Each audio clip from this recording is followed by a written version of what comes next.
तो आज हम बात करेंगे बजट 2021 के कुछ ऐसे मेन पॉइंट्स के बारे में जिसे आपको जानना चाहिए या चाहे आप स्टूडेंट्स हो, चाहे आप बिजनेसमैन हो, चाहे आप लोकल सिटीजन हो, डजेंट मैटर। तो मेरे चैनल का नाम है जी एजुकेशन। अगर आपने सब्सक्राइब नहीं किया तो प्लीज सब्सक्राइब नाउ। जो पॉइंट नोट करने वाले हैं, पहला पॉइंट है कि बैंकों की एनपीए की समस्या से निपटने के लिए बैड बैंक का ऐलान किया गया है। सबसे पहले बात आती है कि एनपीए क्या होता है। तो एनपीए होता है हमारा non profit asset.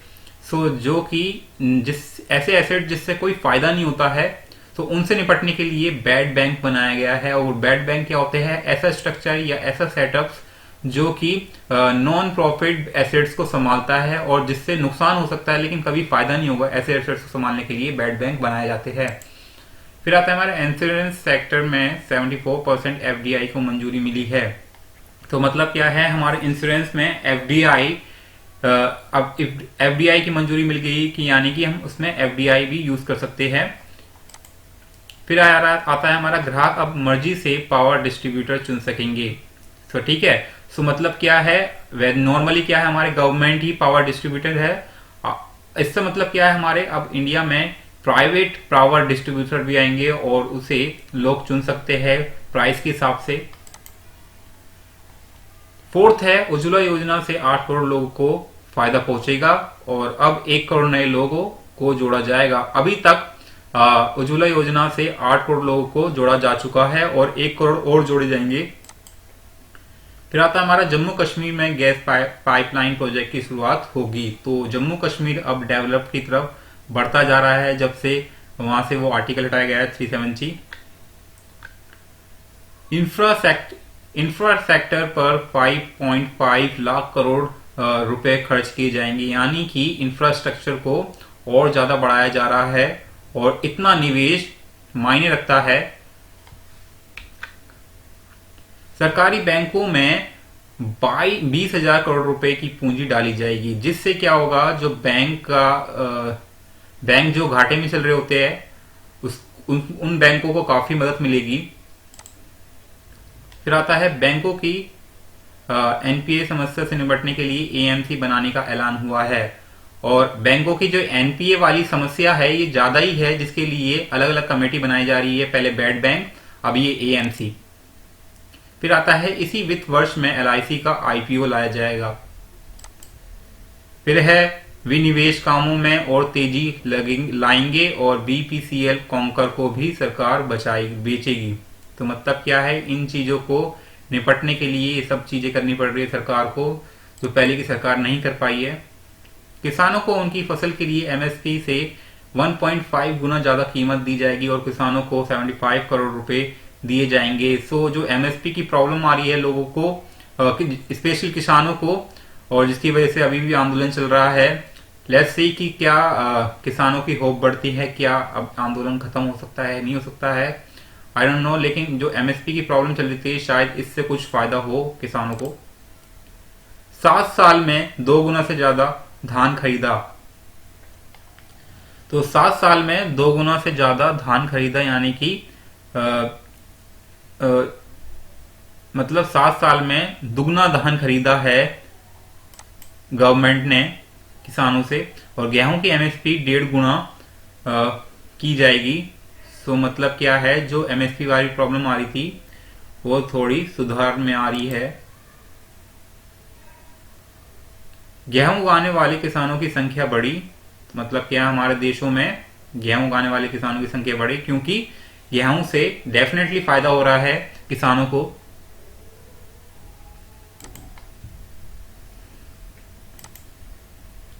Next point है, धान किसानों को वित्त वर्ष 2021 में 1.7 लाख करोड़ रुपए से ज्यादा भुगतान किया जाएगा। मतलब क्या है, धान किसानों को, क्योंकि धान किसान धीरे धीरे कम होते जा रहे हैं, तो धान किसानों को बढ़ाने के लिए सरकार हर एक प्रयास कर रही है जिससे चावल जो इंपोर्ट किए जाते हैं बाहर देशों से वो ना किया जाए और हमारे देश में इतना उत्पाद हो जाए कि बाहर से मंगाने की जरूरत ना पड़े। किसान कर्ज के लिए 16.5 लाख करोड़ रुपए का प्रावधान। तो किसान जो आजकल कर्ज में रहते हैं, मोस्टली वेदर की वजह से या फिर बारिश बारिश बाढ़ आती है, उसकी वजह से काफी उन पे कर्जा आता है, तो उनके लिए ये सरकार की अच्छी योजना है। 1000 नई ई मंडियां खोली जाएगी।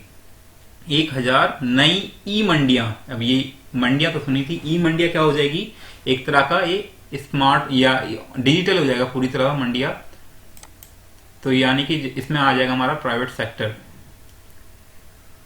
एपीएमसी के एग्री इंफ्रा फंड बनाने का ऐलान। सो एपीएमसी क्या होता है, एग्रीकल्चर प्रोड्यूस मार्केट कमेटी। इसके लिए एग्री इंफ्रा फंड बनाने का ऐलान किया गया है, जिससे हमारी जो एग्रीकल्चर है हमारे देश का वो और बेहतर हो सके। तो उसके लिए एक कदम है ये। और इंडिया में अब 5 नए फिशिंग हब खोलने की भी योजना है। तो धीरे धीरे इंडिया और डेवलपमेंट की तरफ है। 15,000 आदर्श स्कूल खोले जाएंगे। लेह में सेंट्रल यूनिवर्सिटी खोली जाएगी। सो काफी अच्छी अच्छी चीजें हो रही है स्टूडेंट्स के लिए भी। उच्च शिक्षा कमीशन के गठन पर इस साल से काम शुरू किया जाएगा। इंजीनियरिंग डिप्लोमा पर जोर दिया जाएगा। यूजली क्या होता है कि नॉर्मली हमें इंजीनियरिंग की डिग्री लेनी पड़ती है जो कि 4 साल की होती है। अब ये इंजीनियरिंग डिप्लोमा यानी कि हर क्षेत्र का एक डिप्लोमा हो करेगा। तो उस पर ज्यादा जोर दिया जा रहा है, जिससे कि नौकरियां और बनेगी।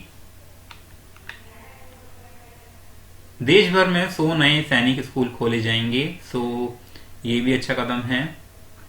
आदिवासी इलाकों में 750 एक लव्य स्कूल खोले जाएंगे, जिससे कि आदिवासी इलाकों में जो बच्चे होते हैं उनको अच्छा भविष्य बनाया जा सके उनका। नेशनल रिसर्च फाउंडेशन पर 50,000 करोड़ रुपए खर्च किए जाएंगे। यानी कि इंडिया काफी रिसर्च पे पैसा इन्वेस्ट कर रही है, जिससे कि हमारा जो भविष्य है वो अच्छा हो सके। डिजिटल पेमेंट को बढ़ावा देने के लिए 1500 करोड़ रुपए का प्रावधान। तो अब वैसे भी अभी भी डिजिटल पेमेंट काफी हद तक बढ़ चुकी है एंड 1500 करोड़ रुपए और इन्वेस्ट किए जा रहे हैं। अगली जनगणना डिजिटल तरीके से होगी, यानी कि पहले जनगणना घर घर जाकर होती थी, अब डिजिटल तरीके से होगी ड्यू टू कोविड-19। और इससे क्या होगा, काफी हद तक इंडिया जो गवर्नमेंट का पैसा हो वो भी बचेगा। डिजिटल गणना पर 3,768 रुपए खर्च किए जाएंगे। वित्त वर्ष 2021 में वित्तीय घाटा जीडीपी का 9.5% रहेगा। नेक्स्ट पॉइंट है, वित्त वर्ष 2022 में वित्तीय घाटा जीडीपी का 6.8% रहने का अनुमान है। सो मतलब क्या है, हमारा जो राष्ट्रीय हमारा वो होता है कोष होता है, उसमें डेफिनेटली 2022 में फायदा होगा। 2021 में फायदा नहीं हो पाया क्योंकि कोरोना वायरस की वजह से काफी इंडिया को इकोनॉमी का बहुत बड़ा नुकसान हुआ है। वित्त घाटे की भरपाई के लिए 80,000 रुपए करोड़ की जरूरत है। तो ये 80,000 करोड़ रुपए अगर होते तो मतलब यानी कि ये रिकवर कर पाएगी 2022 तक इंडिया की गवर्नमेंट। राज्य को अपना वित्त घाटा 3% पर लाना होगा। सो जितना कम परसेंट होती है वित्त घाटा, यानी कि जितना कम लॉस परसेंट होगा उतना ही फायदा होता है। वित्त वर्ष 2022 में 12 लाख करोड़ रुपए कर्ज लेंगे। सो ये कर्ज लेने से आई थिंक जो ये है वित्तीय घाटा, इससे काफी रिकवर हो पाएंगे। 75 साल से ज्यादा की उम्र के लोगों को इनकम टैक्स रिटर्न दाखिल करने की जरूरत नहीं है। तो मतलब क्या है, 75 साल यानी कि इससे इतनी उम्र से ज्यादा वाले लोगों को इनकम टैक्स रिटर्न करने की जरूरत नहीं है, उनको कोई टैक्स देने की जरूरत नहीं है।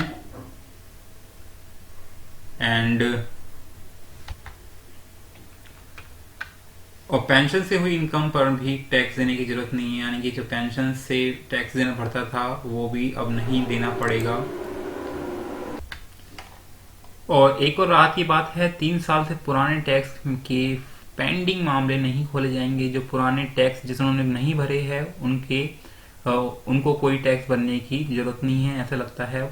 एंड टैक्स ऑडिट की लिमिट 5 करोड़ रुपए से बढ़कर 10 करोड़ रुपए की कर दी गई है।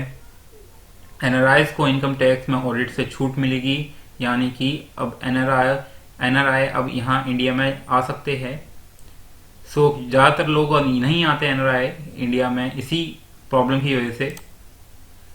फिर आता है हमारा REITs एंड इनविट्स के डिविडेंड पर टैक्स नहीं देना होगा। सो ये REITs क्या होता है, रियल एस्टेट इन्वेस्टमेंट ट्रस्ट, और वहीं इंफ्रास्ट्रक्चर इन्वेस्टमेंट ट्रस्ट होता है इनविट्स। ठीक है, तो इन दोनों की डिविडेंड से आपको कोई टैक्स देना नहीं होगा। फिर आता है सस्ते घरों के लोन पर मिलने वाली 1.5 करोड़ रुपए की टैक्स की छूट मिलेगी, यानी कि 2022 में मिलेगी ये छूट। सो अब घर खरीदने में आसानी होगी। स्टार्टअप शुरू करने वालों के लिए अच्छी खबर 31 मार्च 2022 तक को, यानी कि अब क्या होगा कि जो स्टार्टअप शुरू करने वाले होते हैं उनके लिए जो प्रॉब्लम होती है वो 31 मार्च 2022 तक नहीं होगी। एंड दूसरा क्या है, मोबाइल चार्जर महंगे होंगे और सरकार ने इन पर दी जाने वाली कई छूट को वापस लिया। सो अब गाइस, अब जो मोबाइल खरीदोगे आप, चार्जर खरीदोगे, वो आपको महंगे पड़ेंगे। 1 अक्टूबर 2021 से नया कस्टम ड्यूटी सिस्टम लागू होगा। सो अब ये देखना होगा कि कैसा कस्टम ड्यूटी होगा। ये थोड़ा नया, ये काफी इंपॉर्टेंट है। एंड नेक्स्ट है हमारा लोहा, स्टील और तांबा सस्ता होगा। सो ये थोड़ी अच्छी खबर है। नायलॉन और पेंट सस्ते होंगे। सो अब आप अपने घर में पेंट करा सकते हैं। चुनिंदा ऑटो पार्ट्स पर 15% कस्टम ड्यूटी लगाई जाएगी, यानी कि कुछ ऑटो पार्ट्स महंगे होने वाले हैं। सिल्क पर 15% कस्टम ड्यूटी लगाने का ऐलान, यानी कि सिल्क जब हम एक्सपोर्ट करते हैं उस पर 15% और, या इंपोर्ट कराते हैं तो उस पर 50% कस्टम ड्यूटी लगेगी। एग्री इंफ्रा डेवलपमेंट सेंस लगाया जाएगा। सो इससे क्या होगा, हमारा जो हमारा एग्रीकल्चर है वो इम्प्रूव होगा। सैलरीड क्लास के लिए इनकम टैक्स को लेकर कोई बदलाव नहीं किया जाएगा। सो जो सैलरी से इनकम टैक्स होता है, उसमें कोई बदलाव नहीं है। एंड बजट के बाद शेयर बाजार में शानदार तेजी। सेंसेक्स 1200 अंकों से ज्यादा उछला और निफ्टी में भी 350 अंकों से ज्यादा की तेजी। सो मतलब क्या है, शेयर बाजार डेफिनेटली बहुत आगे बढ़े हैं। सो शायद लगता है कि इससे काफी हद तक फायदा हो सकता है इस पूरे बजट से हमें। So guys, thank you, I hope you like the video. अगर आपने सब्सक्राइब नहीं किया प्लीज सब्सक्राइब नाउ। एंड ये है हमारे बजट 2021 के कुछ ऐसे मेन पॉइंट्स जो कि आपको पता होने चाहिए। बेशक आप स्टूडेंट्स हो, बिजनेसमैन हो, या फिर आप कोई लोकल सिटीजन हो, डजेंट मैटर।